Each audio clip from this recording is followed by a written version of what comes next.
Okay, this is the 16 horse Vanguard out of the Cub Cadet garden tractor. As you can see, the engine is back together now. I just finished up putting the fuel pump, the two engine lift points back on it, which I'm not going to use. This engine's not that bad to carry around. It's awkward more than anything, but they are not that bad to lift, really. The engine lift points are kind of overkill. But it has been bench tested with just carburetor cleaner. It does run. So what I did was 2 new head gaskets, 2 new intake gaskets, a brand new used cylinder head on this side right here on the oil fill side. The other side was okay.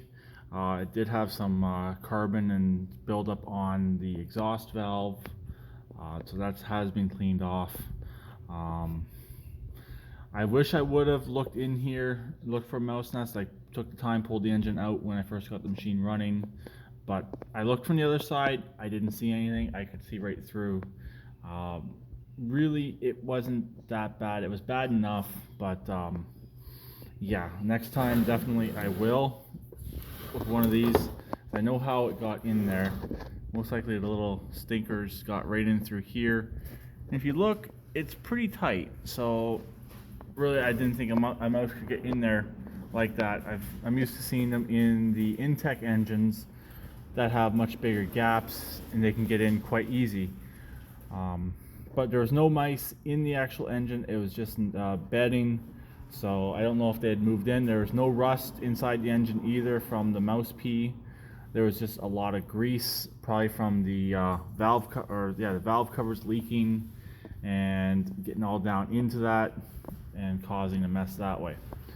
I got the new adapter on here for the oil cooler. I just have it looped for right now.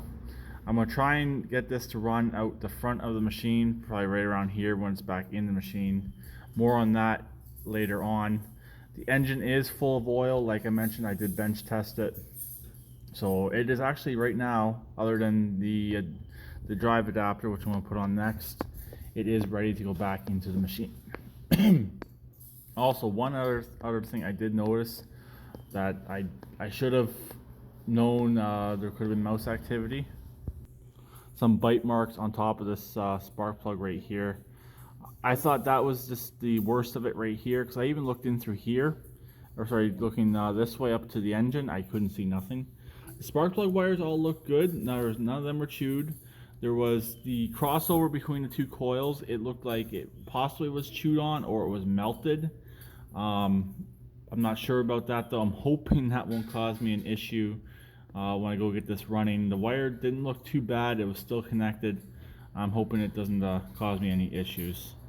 But other than that, it is ready to go. So, like I said, other than the drive adapter. So I'm going to put it in.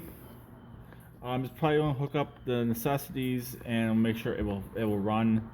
So if I have to pull it back out, I don't really want to have it in there too extreme. So I'm hoping, cross my fingers, I don't have to pull it back out. I don't see why I would. It was running, like I said, last night on both sides, and when I bench tested it.